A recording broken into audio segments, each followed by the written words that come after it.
Friends, welcome back to my channel. ಎಲ್ಲರೂ ಹೇಗಿದ್ದೀರಾ? I hope ಎಲ್ಲರೂ ಚೆನ್ನಾಗಿದ್ದೀರಾ ಅಂತ ಅನ್ಕೊಂಡು ಇವತ್ತಿನ ವಿಡಿಯೋನ ಸ್ಟಾರ್ಟ್ ಮಾಡ್ತಾ ಇದ್ದೀನಿ. Happy new year. ಅಂದರೆ ಈ ವರ್ಷದ ಮೊದಲನೇ ಒಂದು ವಿಡಿಯೋ ಬಿಗ್ ಬಾಸ್ 12 ಬಗ್ಗೆ. ಸೊ ಹೋದ ವರ್ಷದ ಎಲ್ಲ ಕಹಿ ನೆನಪುಗಳನ್ನ ಬಿಟ್ಟು ಸಿಹಿ ನೆನಪನ್ನ ತಗೊಂಡು 2026ಕ್ಕೆ ಎಲ್ಲರೂ ಕೂಡ ಕಾಲಿಡೋಣ ಅಂತ ಹೇಳ್ತೀನಿ. ಸೊ ಈ ವರ್ಷ ಏನೆಲ್ಲ ಮಾಡಬೇಕು ಅಂತ ಅಂದ್ಕೊಂಡಿದ್ದೀರೋ ಸೊ ಆ ಎಲ್ಲನೂ ಕೂಡ ನೆರವೇರಲಿ, ಆ ಎಲ್ಲನೂ ಕೂಡ ಮಾಡುವಂತಹ ಶಕ್ತಿ ಆ ದೇವರು ನಿಮಗೆ ಕೊಡಲಿ ಅಂತ ಕೇಳ್ಕೊತಾ ಇವತ್ತಿನ ವಿಡಿಯೋನ ಸ್ಟಾರ್ಟ್ ಮಾಡ್ತಾ ಇದ್ದೀನಿ. ಸೊ ಬಿಗ್ ಬಾಸ್ ಕಡೆಯಿಂದ ಒಂದು ಅಪ್ಡೇಟು ಏನಪ್ಪ ಅಂದರೆ, ಒಂದು ಪ್ರೋಮೋ ಬಂದಿದೆ. ಈ ಪ್ರೋಮೋದಲ್ಲಿ ನ್ಯೂ ಇಯರ್ನ ಸೆಲೆಬ್ರೇಷನ್ ಮಾಡ್ರಪ್ಪ, ಒಂದು ಹಾಡನ್ನ ಕ್ರಿಯೇಟ್ ಮಾಡಿ ನಿಮ್ಮ ಜರ್ನಿ ಬಗ್ಗೆ ಅಂತ ಹೇಳಿದ್ರೆ ಜಗಳ ಮಾಡ್ಕೊಂಡು ಕೂತವರಲ್ಲಪ್ಪ ಈ ಒಂದು big boss contestant. Happy new year ದಿನನೇ ಜಗಳ ಮಾಡ್ತಾವ್ರೆ. ಹ್ಯಾಪಿ ನ್ಯೂ ಇಯರ್ಗೆ ಏನಾದ್ರು ಒಂದು ಸೆಲೆಬ್ರೇಷನ್ಗೆ ಒಂದು ಇಡೀ ಜರ್ನಿ ಬಗ್ಗೆ ಒಂದು ಹಾಡು ಬರೀರಿ ಸದಸ್ಯರ ಅಂತ ಕೊಟ್ಟಿದ್ದಾರೆ. ಬಟ್ ಫೈಟ್ ಅಂತೂ ನಡೀತಾ ಇದೆ. ಯಾರ್ಯಾರೆಲ್ಲ ಫೈಟ್ ಮಾಡ್ತಾ ಇದ್ದಾರೆ ಅಂತ ಹೇಳ್ಬಿಟ್ಟು ಮಾತಾಡೋಣ ಬನ್ನಿ. ನ್ಯೂ ಇಯರ್ ಸೆಲೆಬ್ರೇಷನ್ ಸ್ವಲ್ಪ ಚೆನ್ನಾಗಿ ಎಂಟರ್ಟೈನ್ಮೆಂಟ್ ಇದೆ ಇವತ್ತು ಅಂತ ಅನ್ಕೋತೀನಿ. ಬಿಗ್ ಬಾಸ್ ಅವರೊಂದು ಒಳ್ಳೆ ಪ್ಲ್ಯಾನ್ ಮಾಡಿದ್ದಾರೆ ಬಿಗ್ ಬಾಸ್ ಸೀಸನ್ 12ಅಲ್ಲಿ. ಒಂಥರ ಈ ಸೀಸನ್ ಹೆಂಗೆ ಅಂದರೆ ಎಂಟರ್ಟೈನ್ಮೆಂಟ್ ಪ್ಯಾಕ್ ಆಗಿ ನಾವು ನೋಡಬೇಕು ಅಂತ ಅಂದರೆ ನಮ್ಮ ಗಿಲ್ಲಿ ಮೇಯ್ನು ಈ ಚಿಕ್ಕ ಮಕ್ಕಳಿಂದ ದೊಡ್ಡೋರ್ವರೆಗೂ ಕೂಡ ಗಿಲ್ಲಿ ಮತ್ತು ರಕ್ಷಿತಾ ಮತ್ತು ನಮ್ಮ ಅಶ್ವಿನಿ ಮ್ಯಾಮ್, ಈ 3 ಜನನೇ ಜಾಸ್ತಿ ಜನಕ್ಕೆ ಇಷ್ಟ ಆಗುವಂಥದ್ದು. ಸೊ ಈ 3 ಜನಲ್ಲಂತೂ ಫೈನಲ್ ಲೀಸ್ಟಲ್ಲಿ ಇದ್ದೇ ಇರ್ತಾರೆ. ಫೈನಲಲ್ಲಂತೂ ಈ 3 ಜನ ಅಂತೂ ಪಕ್ಕ ವಿನ್ನರಲ್ಲೇ. ಈ 3 ಜನದಲ್ಲೇ ವಿನ್ನರ್ ಆಗುವಂಥವ್ರು ಕೂಡ ಈ 3 ಜನದಲ್ಲೇ ಇರ್ತಾರೆ ಅನ್ನೋದು ನನ್ನ ಅಭಿಪ್ರಾಯ. ಸೊ ನಿಮಗೇನಿಸುತ್ತೆ ಅಂತ ಹೇಳಿ. ಇದು ಬಿಟ್ಟರೆ ಇನ್ನೊಬ್ಬರು ಯಾರು 4th ಫೈನಲಿಸ್ಟ್ ಹಾಕ್ತಾರೆ ಅಂತ ನನಗನ್ಸಿದ್ರೆ ಕಾವ್ಯ ಅವರು. ಕಾವ್ಯಂಗೆ ಸ್ವಲ್ಪ ನೆಗೆಟಿವ್ ಆಯಿತು ಇತ್ತೀಚೆಗೆ.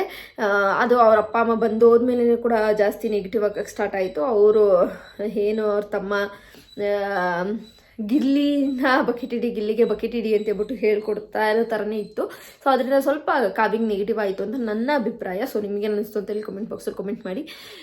ಮತ್ತು ಇನ್ನು ಈ ಪ್ರೋಮೋ ಬಗ್ಗೆ ಮಾತನಾಡೋದಾದರೆ, ಈ ಪ್ರೋಮೋದಲ್ಲಿ ಏನಿದೆಯಪ್ಪ ಅಂತ ಅಂದರೆ, ಆ್ಯಕ್ಚುಲಿ ಬಿಗ್ ಬಾಸ್ ಅವರು ನ್ಯೂ ಇಯರ್ ಸೆಲೆಬ್ರೇಷನ್ ಮಾಡೋಕ್ಕೆ ಅಂತೇಳ್ಬಿಟ್ಟು ಎಲ್ಲ ಪಾರ್ಟಿನ ರೆಡಿ ಮಾಡಿದ್ದಾರೆ. ಸೊ ಕಂಟೆಸ್ಟೆಂಟ್ಗಳು ತುಂಬಾ ಹ್ಯಾಪಿಯಾಗಿದ್ದಾರೆ.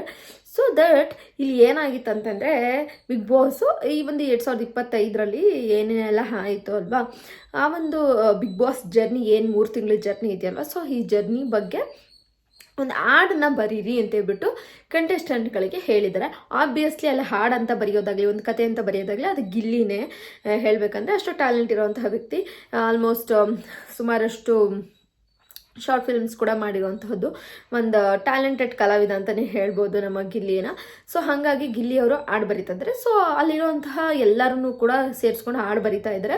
ಅಲ್ಲಿ ಏನು ಡೈನಿಂಗ್ ಟೇಬಲಲ್ಲಿ ಕೂತ್ಕೊಂಡು ನಮ್ಮ ರಘು ಮತ್ತು ಗಿಲ್ಲಿ ಕೂತಿರ್ತಾರೆ. ಗಿಲ್ಲಿ ಬರೆಯೋದಕ್ಕೆ ಇಟ್ಕೊಂಡಿದ್ದಾರೆ. ಸೊ ಅಲ್ಲಿ ಬರೆಯುವಾಗ ಧ್ರುವಂತು ಹಾಲು ಧ್ರುವಂತು ಡೈನಿಂಗ್ ಹಾಲ್ ಕ್ಲೀನ್ ಮಾಡು ಧ್ರುವಂತು ಅಂತ ಹೇಳ್ಬಿಟ್ಟು ಹೇಳ್ತಾ ಇದ್ದಾರೆ. ನಮ್ಮ ಅಂದರೆ ಬರೆಯೋಕ್ಕೆ ಆ ರೀತಿ ಬರಿತಾ ಇದ್ದೀನಿ ಅಂತ ಹೇಳ್ಬಿಟ್ಟು ಹೇಳ್ತಾ ಇರೋದು ನಮ್ಮ ಗಿಲ್ಲಿ.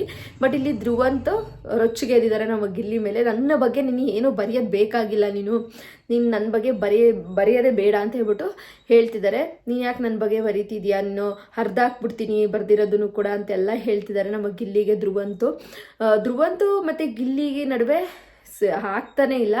ಇತ್ತೀಚೆಗಂತೂ ಒಂದು 2-3 ದಿನದಿಂದ ಅಂತೂ ಬರೀ ಗಿಲ್ಲಿ ಮತ್ತು ಧ್ರುವಂತ್ ಮಧ್ಯನೇ ಜಾಸ್ತಿ ಕ್ಲಾಶಸ್ ಆಗಾಗಿ ನೋಡ್ತಾ ಇದ್ದೀವಿ.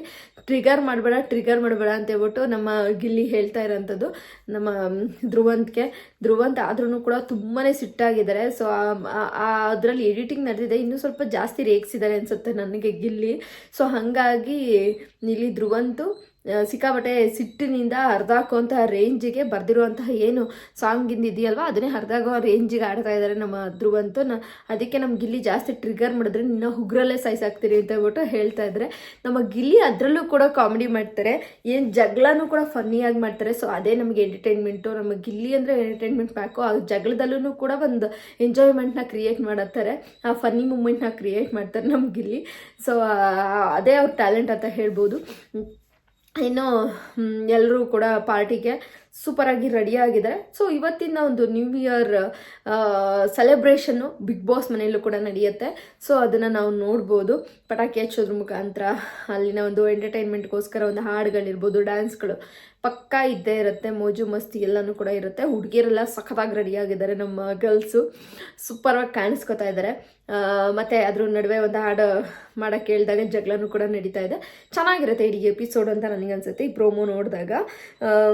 ಬಟ್ ಧ್ರುವಂತು ಸ್ವಲ್ಪದಕ್ಕೂ ಕೂಡ ಹೆವಿ ಟ್ರಿಗರ್ ಆಗ್ತಾರೆ ಅಂತ ನನಗನ್ಸುತ್ತೆ.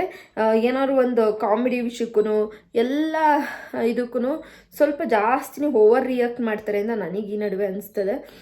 ಸೊ ನಿಮಗೆ ಅನಿಸುತ್ತೆ ಅಂತೇಳಿ ಕಾಮೆಂಟ್ ಬಾಕ್ಸಲ್ಲಿ ಕಮೆಂಟ್ ಮಾಡಿ.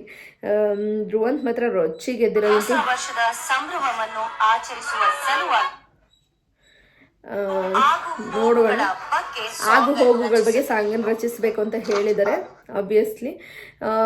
ಮಾತ್ರ ಪ್ರತಿಯೊಂದು ಪ್ರೋಮೋದಲ್ಲೂ ಕೂಡ ಗಿಲ್ಲಿ ಇರ್ತಾರೆ, ಜೊತೆಗೆ ನಮ್ಮ ಅಶ್ವಿನಿ ಮ್ಯಾಮ್ ಅಂತೂ ಇದ್ದೇ ಇರ್ತಾರೆ. ನಾನು ಇಡೀ ಸೀಸನ್ನ ನೋಡಿದಾಗ ಪ್ರತಿ ಪ್ರೋಮೋದಲ್ಲೂ ಗಿಲ್ಲಿ ಮತ್ತು ನಮ್ಮ ಅಶ್ವಿನಿ ಮ್ಯಾಮ್ ಇದ್ದಾರೆ ಅಂತಂದರೆ ಅವ್ರು ಫೈನಲ್ ಆಗಿ ಪಕ್ಕಾ ಬಂದಿರ್ತಾರೆ ಅಂತ ನಾನು ಹೇಳ್ತೀನಿ. ಚೆನ್ನಾಗಿ ಇಡೀ ಏರುಪೇರುಗಳು ಎಲ್ಲೂ ಕಾಣಿಸ್ಲಿಲ್ಲ ನಮಗೆ ಗಿಲ್ಲಿ ಮತ್ತು ಅಶ್ವಿನಿ ಮ್ಯಾಮ್ ಮತ್ತು ರಕ್ಷಿತಾ. ಅಬ್ವಿಯಸ್ಲಿ ರಕ್ಷಿತಾ ಈ 3 ಜನನು ಕೂಡ ಏರಿಳಿತಗಳು ಅಂತ ಬಂದಾಗ ಮೇಲೆ ಜಾಸ್ತಿ ಹೇಳ್ಬೇಕಂದ್ರೆ ಮೇಲ್ಗಡೆನೇ ಇದ್ದಾರೆ, ಇಳಿತ ಅಂತೂ ಕಡಿಮೆ, ಕೆಳಗಂತೂ ಇಳ್ದಿಲ್ಲ, ಮೇಲೆ ಹೋಗ್ತಾ ಇದ್ದಾರೆ ಅಂತಲೇ ಹೇಳ್ಬೋದು. ಚೆನ್ನಾಗಿ ಆಡ್ಕೊಂಬಂದಿದ್ದಾರೆ, ಜನರ ಪ್ರೀತಿನ ಗಳಿಸಿದ್ದಾರೆ. ಒಂದು ಎಂಟರ್ಟೈನ್ಮೆಂಟ್ ಪ್ಯಾಕ್ ಅಂತ ನಮ್ಗೆ ಗಿಲ್ಲಿನ ಕರಿಬೋದು. ನೋಡುವ ಯಾರು ವಿನ್ ಆಗ್ತಾರೆ, ನಿಮ್ಗೇನು ಅನಿಸುತ್ತೆ? ವಿನ್ನರ್ ಇನ್ನೇನು 2-3 ವಾರದಲ್ಲಿ ಬಿಗ್ ಬಾಸ್ ಮುಗಿಯುತ್ತೆ. ಸೊ ವಿನ್ನರ್ ಅನೌನ್ಸ್ಮೆಂಟ್ ಆಗುತ್ತೆ. ಸೊ ನಿಮಗೆ ಯಾರು ವಿನ್ ಆಗ್ಬೋದು ಅಂತ ಅನಿಸುತ್ತೆ ಅಂತೇಳಿ ಕಮೆಂಟ್ ಬಾಕ್ಸಲ್ಲಿ ಕಮೆಂಟ್ ಮಾಡಿ. Happy new year once again. ಈ ಒಂದು ಪ್ರೋಮೋ ನೋಡಿ ನಿಮಗೇನು ಅನಿಸ್ತು ಅಂತಲೂ ಕೂಡ ಕಮೆಂಟ್ ಬಾಕ್ಸಲ್ಲಿ ಕಮೆಂಟ್ ಮಾಡಿ ಗೈಸ್. ನಿಮ್ಮ ಫೇವ್ರೇಟ್ ಸ್ಪರ್ಧಿ ಯಾರು ಬಿಗ್ ಬಾಸ್ 12 ಅಂತ ಹೇಳೋ ಕೂಡ ಕಮೆಂಟ್ ಮಾಡಿ.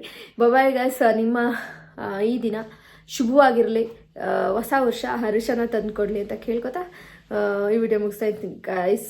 Love you guys, bye.